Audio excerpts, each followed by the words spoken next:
I also appreciate everybody coming today. Thank you very much.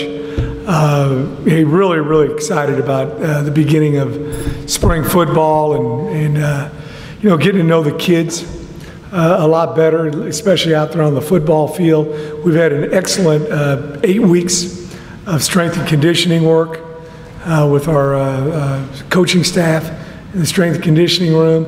We're allowed to do a little bit with our guys out on the field, provided there's not a football there. So we've done a few drills and different things like that with them that kind of tell about the technique and fundamentals we want to apply to our football team offensively, defensively, and in the kicking game. But there's a whole lot to put in over the next few weeks, beginning Monday. Welcome you all out there to all of our workouts. Love to have you out there. Schematically, we're going to be quite a bit different than what they've been doing offensively here in the past. We'll run some option element and some triple option, some double option. And then defensively, there are some similarities, but there are some differences as well, and quite a bit of differences in the kicking game. So by the time we get done with 15 practices, we feel like our guys will have a very good grasp of our drills that we're going to be doing in all three phases, the base schemes that we're going to be running, offense, defense, and then the kicking game, and then we'll know as a coaching staff, what we're working with. We'll have a preliminary depth chart at that time. I've told our guys right now there's no depth chart. There's really not anybody's first team or second team and all those kind of things. So we've kind of given everyone a clean slate, and it's going to be a lot of fun. I really enjoy spring football because you have the opportunity to work with everybody on a daily basis, and you don't have a scout team. You're a scout team against each other. So this is my favorite time of year, along with preseason camp, where you get an opportunity to work with everybody. But I'll go ahead and open it up for any questions anyone might have. Yes, sir. Coach, I know you have a pecking order. What's going to be priority and most important? Number one, what is the most important thing you have to address this with? Well, really just learning our techniques and fundamentals first and foremost. I've done it a lot of different ways, throwing it a lot, running it a lot, playing a 4-3 defense, playing 3-man front, playing a 4-2-5, a lot of differences in the kicking game. But it all comes back to being able to block and tackle. So we're going to be working on a lot of drill work, technique and fundamental blocking and how to get off blocks and all those different kind of things. And that gives our guys an opportunity to learn our verbiage and how we communicate with them. So first and foremost is going to be techniques and fundamentals, and then we'll gradually start putting in more and more schematically. Yes, sir. What is more important in your mind? Is it these players learning your system or your staff being able to learn with these players? Well, I hate to give you this answer, but both. It's we want to learn what these guys are capable of doing. I've watched quite a bit of tape from last season over the last 3 weeks probably, so I've got a little bit of an idea. But you want to see what they're capable of doing, what they're not capable of doing, where they need to improve, and then them learning the schemes that we're wanting to run. It's going to be a lot different, and there'll be a lot of similarities, but probably the verbiage, how we communicate, what we call things, is going to be quite a bit different. Have you had a chance to sit down and meet on a personal level each one of your players and get to know them? Yeah, I spend a lot of time in the weight room myself. I was a strength coach for 15 years while I was coming up, so I enjoy going in the weight room. We're maxing out this week. A lot of times head coaches have that meeting where they get a chance to talk to the guys, at the beginning of the semester, at the end of the semester. I try to talk to them every day, so I don't, have to have individual meetings with guys on a daily basis. So I try to make it a point to talk to the guys every day, go down to the weight room, for a half hour, 45 minutes with each group. Got a couple different groups, and then also I get involved with them quite a bit academically, and had a few one-on-one meetings with guys in the academic support staff here as well. Coach Fritz, you said that there's no depth chart. How are you going to separate the quarterbacks, like with Joseph and Powell and the new guys coming in? Do they go 1, 2, 3, 4, 5, or is it going to split it up by seniority? Yeah, you know, there'll be a beginning, you know, depth chart, you know, where a guy may be first team for, you know, a day or two, and then we may switch it. And, you know, if there's good competition, we're going to really roll it.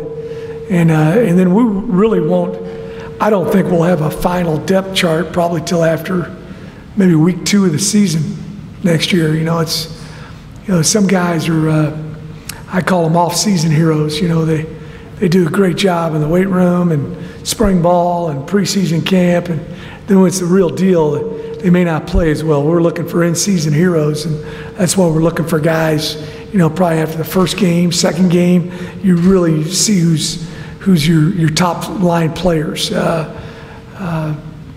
yeah, we'll have a good depth chart to work off of after spring ball, but it'll still be a work in progress during preseason camp.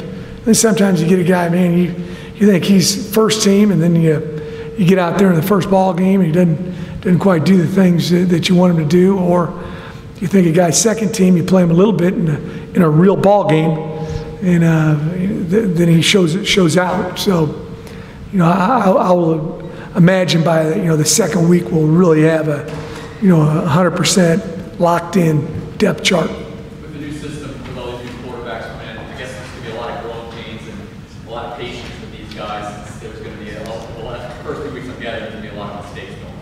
Yeah, there'll be mistakes made, and you know, just you want to see. That's also part of evaluating guys. Is they make a mistake? Do they make the same mistake over again?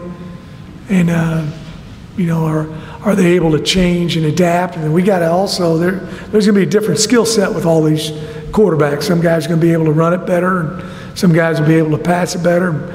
You know, we've got an offense that we can adapt to their skill set as well. So they'll tell us exactly. You know, I've had guys tell me what we're running. You know, and I'm not quite sure what we're running yet until we get done with these 15 practices. We'll adapt and improvise based on our personnel, offense, defense, kicking game as well. Coach, you've kind of answered my question, part of it already. How do you, what's easier? To find out if the guys are playing, just looking at tape of him from last year, or when you talk to him, or when you actually see him on practice? What's the percentage of people you find out about people who can play? Oh, I think all those are important in our evaluation. You know, and learning what they can and can't do is, watching the game tape, see what they do in practice, see how they are in the meeting room. All those things are, have great involvement in determining what kind of a player he's going to be. So, what you just don't want to do is, some guys learn real fast, some guys learn a little bit slower, and that's why I like spring ball and preseason camp so much. You get to work with everybody for a period of time, 15 practices in the spring, really about 15 to 18 practices in the fall, does everybody get equal reps in the fall? Probably not, but the first 2 groups will, and also the incoming freshmen will, to see what they can do.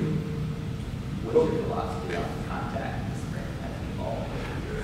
Well, it's really involved big time. I think, the Ivy League has gotten a lot of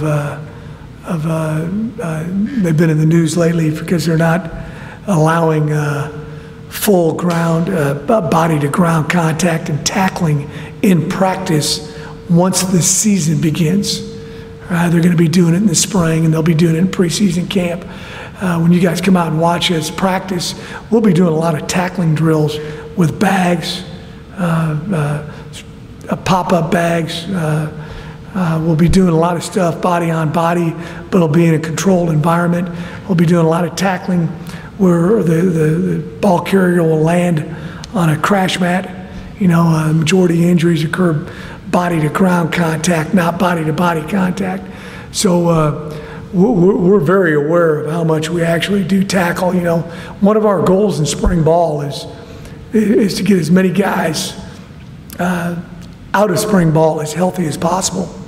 we're like the Saints and everybody. We've got so many good football players, and you get 5 or 6 guys injured at the same position in particular. You got issues and problems. So, there's an art to getting your guys as physical as you want them to be, as tough as you want them to be, but also trying to keep them out of harm's way. And that's something that I've changed over the years. I was, blood and guts practice guy 20 years ago too. It wasn't a good practice if you weren't tackling in the practice. And but these guys are bigger, faster, stronger, and you want to make sure they're able to play for you on Saturday, Thursday, September 1st too. We want to make sure they can play that game as well against Wake Forest. So I'm very, and then this is a little bit different situation here at Tulane, where we don't have as many bodies. Last couple of years, we'd go through spring ball, I might have 110 guys. I would do an all campus tryout. I did that here the other day, and we had 9 guys. I did that at Georgia Southern. I think I had 80 guys try out. We kept 20 or 30 of them, so it's a little bit different. We got a couple guys that joined our team from that. How do you, and it's a broader question, but how do you instill that toughness in your players if you're trying to balance their health, which of course you want to do, but how do you teach them toughness? How do you get them to not cave and falter when things get tough? A lot of it happens in the weight room. One of the big things we talk about is finishing. We have a pay the price time that we're doing right now, a couple times a week, where we get up early and we do some things that are hard, difficult, see how guys respond, see if they're going to finish. We have a saying around here, start behind all lines, touch all lines, finish past all lines. That's what a competitor does. And I also talk to our guys about the plan to win. The 5th component of the plan to win is finishing.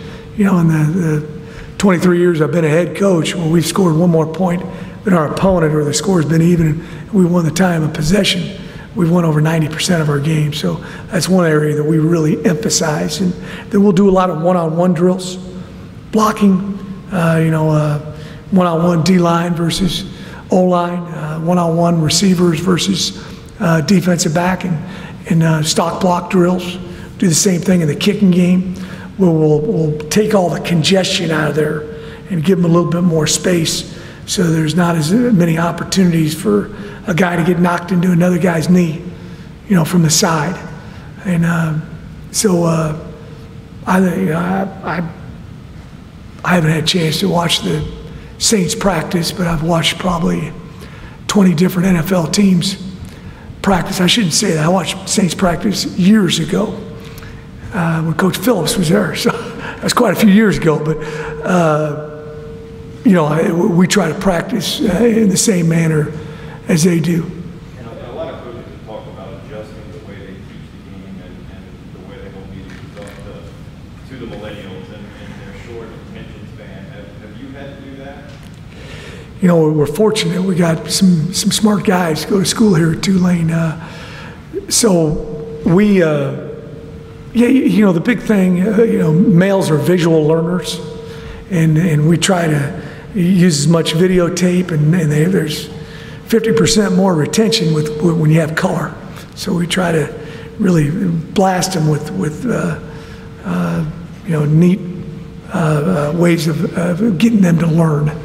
And so, I do think there's, the benefits aren't as positive when you're in that meeting room for an hour and a half, or you're doing a drill for 20 minutes when you can accomplish it in 10. How do you characterize yourself? I listened to Coach Curtis speak at a clinic I was at a couple weeks ago, and he was talking about putting a little in over a long period of time. You've probably heard JT talk about that, and I thought that was a very interesting way to explain a teaching progression. How do you characterize yourself as a coach in practice? Somebody who's very involved in specific drills, you kind of watch everything from a distance. What's your style? I work directly with the kicking game. I work a little bit with the defensive backs. That's kind of my area of expertise. I'm the ball security coach on offense. On defense, I'm the tackling coach. So I try to get involved with everybody. And, I pride myself in having a lot of energy in practice. So yeah, I'm very much a hands-on guy. You'll see me, I'll have a little tape recorder in my pocket. And I got this from Coach Snyder at Kansas State years ago. I used to try to write stuff down, but when I was writing it down, sometimes I couldn't read my own writing. Or that would get me where I wasn't concentrating on what was going on. So I use this tape recorder, and I'm sure the first practice I'll have about 60 things on the tape recorder, and then I go over it the next day with our staff and our staff meeting. And then our guys will learn how I like to do things, and eventually that'll come down to 5 or 6 things on the tape recorder. So yeah, I try to be as involved as I can. I got into this profession because I love coaching. I've got a passion for coaching, so if you see me with my hands crossed or my hands in my pockets, I must be out of gas. I don't do that very much.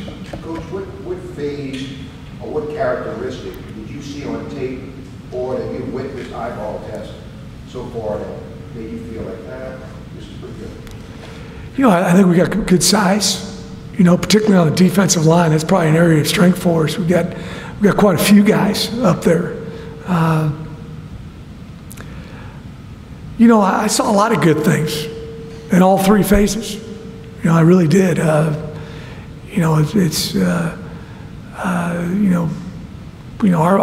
goal is to play a bowl game next year.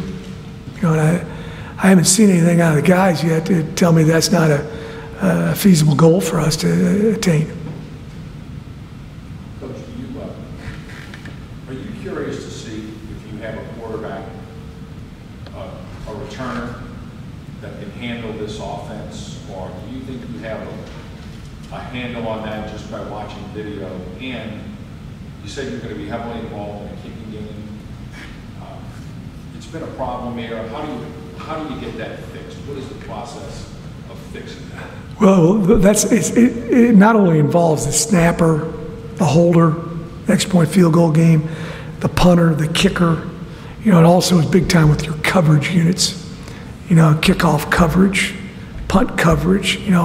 Doing a good job. I just got done talking to Perry Nickerson about when he's playing a corner and he's going against a flyer or a gunner and some techniques. I just got done watching this morning all the punt return game. I call it punt block, and because we want to be aggressive in the kicking game. So it involves everybody involved in the, not just the kickers and the punters. Some people think you have a good kicking game just based on the kicker and the punter. It involves, everybody involved in the special teams.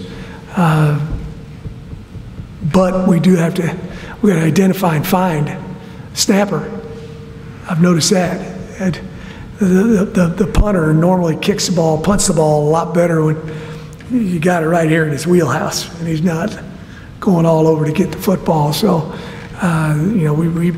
we're going to have probably 5-6 guys that have done it in the past, and we're going to see what they can do this spring.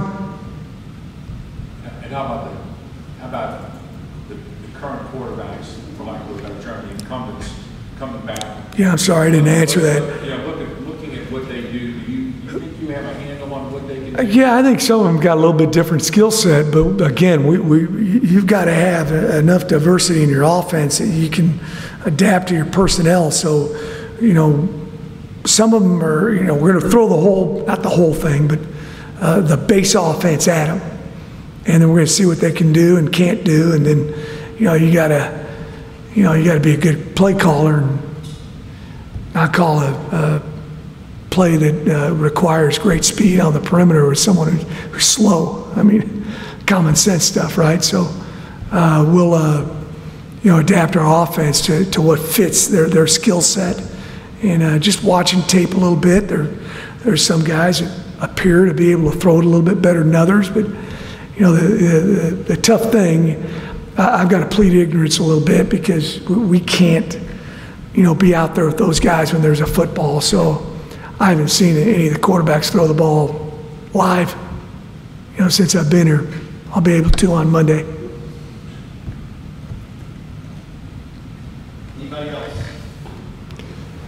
Thank you all for coming out. Appreciate it.